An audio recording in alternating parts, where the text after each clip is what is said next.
સવારે ગુજરાત હાઈકોર્ટ અને રાજ્યના વિવિધ શહેરોની લોઅર કોર્ટને બોમ્બથી ઉડાવી દેવાની ધમકી મળી હતી. સુરત, આણંદ, રાજકોટ, અમદાવાદ અને ભરૂચની લોઅર કોર્ટને આરડીએક્સથી ઉડાવી દેવાનો ધમકીભર્યો મેલ મળ્યો હતો. આ ધમકી LTTE દ્વારા આપવામાં આવી હતી. તમામને એક જ પેટર્નથી ધમકીઓ આપી છે. LTTEના પૂર્વ સભ્યો સાથે મળીને કાશ્મીર ISKPના મેમ્બર્સ કોર્ટને નિશાન બનાવી છે.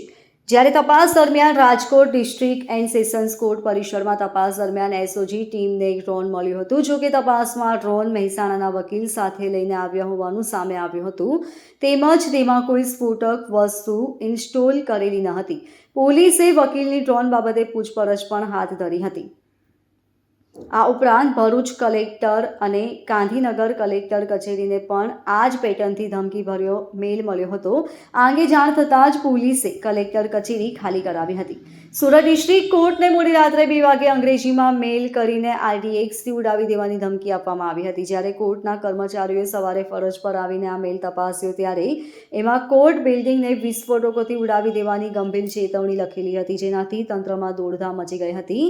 કોર્ટમાં બ્લાસ્ટની ધમકી મળ્યા બાદ સુરક્ષા એજન્સીઓ દ્વારા તપાસ હાથ ધરવામાં આવી હતી, જે તપાસ બપોરે પૂર્ણ થઈ ગઈ હતી, જેમાં કોઈ પણ પ્રકારની શંકાસ્પદ વસ્તુ મળી નથી. સાવચેતીના પગલાં રૂપે અને સુરક્ષા વ્યવસ્થાને ધ્યાનમાં રાખીને તંત્ર દ્વારા નિર્ણય લેવામાં આવ્યો કે તપાસ પૂર્ણ થયા બાદ પણ કોર્ટમાં માત્ર અત્યંત જરૂરી એટલે કે અર્જન્ટ કેસોની જ કાર્યવાહી કરાશે, જેથી અન્ય કામકાજ માટે આવતા લોકોની ભીડને નિયંત્રિત કરી શકાય.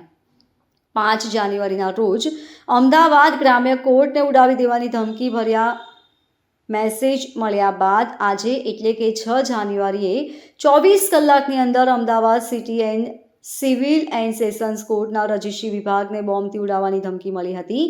આ ધમકીને પગલે કોર્ટ કાર્યવાહી સ્થગિત કરવામાં આવી છે. તેમજ બોમ્બ સ્ક્વોડ અને ડોગ સ્ક્વોડ સહિતની ટીમો કોર્ટમાં તપાસ કરી હતી. આ તપાસમાં કોઈ વિસ્ફોટક પદાર્થ મળ્યો નથી. આ ઘટનાક્રમ વચ્ચે રાજકોટ કોર્ટને પણ બોમ્બથી ઉડાવી દેવાની ધમકી મળી હોવાનું સામે આવ્યું હતું. આ અંગે કોર્ટના સિક્યુરિટી ઇન્ચાર્જ દ્વારા પોલીસ કંટ્રોલને જાણ કરવામાં આવી હતી. કંટ્રોલ દ્વારા યુનિવર્સિટી, પોલીસ તેમજ બોમ્બ સ્ક્વોડ, ડોગ સ્ક્વોડ અને SOGને જાણ કરવામાં આવી હતી. ત્યારબાદ પોલીસે કોર્ટ પરિસર ખાલી કરાવી તપાસ હાથ ધરાવી હતી.